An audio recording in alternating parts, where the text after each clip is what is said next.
In the ashes of war-torn Japan, two men had nothing, no money, no factory, not even tools. But what they did have was an impossible dream. And that dream became Sony. This is the unbelievable story of how a country devastated by nuclear bombs rose from rubble, and how two engineers built a tiny company inside a burned-out department store that helped rebuild Japan's economy and changed the world forever. In 1945, Japan was broken. Hiroshima and Nagasaki had been leveled. Factories were gone. Jobs were gone. Hope was gone. But in the middle of this devastation, two men, Masaru Ibuka and Akio Morita, refused to give up. Ibuka was an engineer, a quiet genius. He returned to Tokyo after the war, and with nothing but scrap parts in his brain, he started a small workshop on the third floor of a damaged department store. It didn't even have a name, but it had a mission: to create something Japan could be proud of again. Soon after, he met Akio Morita, a fellow engineer, but also a visionary. Morita was charismatic,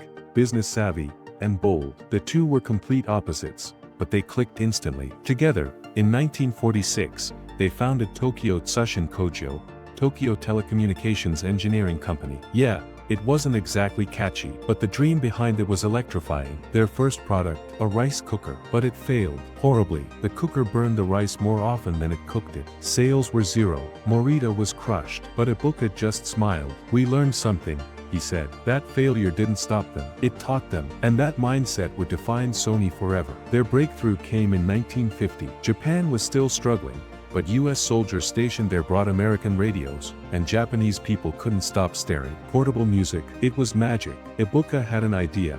What if they could make Japan's first transistor radio? The tech was American, and the patents were tightly guarded, but Morita flew to the US anyway. He negotiated, pleaded, and somehow, got the rights to use the transistor for audio. Back in Tokyo, they worked non-stop. Days blurred into nights. Solder burned fingertips. And finally, it worked. In 1955, they launched the TR-55, Japan's first transistor radio. It was sleek, reliable, and pocket-sized. But they knew they needed more than just good tech. They needed a global brand. That's when they made a bold move.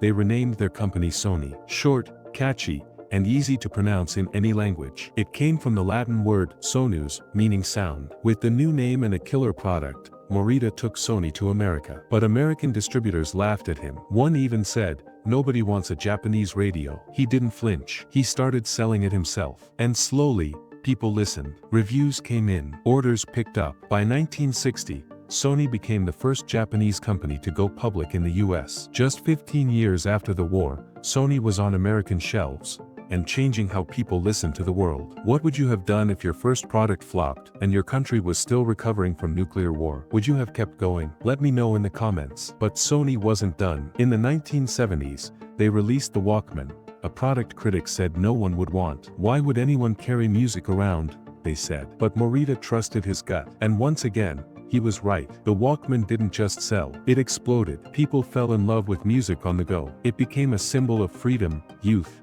and cool. By the 1980s, Sony wasn't just a Japanese company. It was a global icon. They bought Columbia Pictures. They created the first CD player. They became a household name. But behind the success was always that wartime spirit, a deep belief that failure is just the beginning. Have you ever had a dream that felt too big? Something everyone else laughed at? Drop it in the comments. I want to hear it. Ibuka once said, "Creativity comes from looking for the unexpected and stepping outside your own experience." Sony's journey wasn't just about radios or Walkmans or cameras. It was about a country finding its confidence again. It was about turning rubble into rhythm, and scars into sound. If this story inspired you, even a little, hit that like button, subscribe for more powerful finance stories, and tell us, what's your Sony dream? What would you build, even if the world doubted you? Thanks for watching.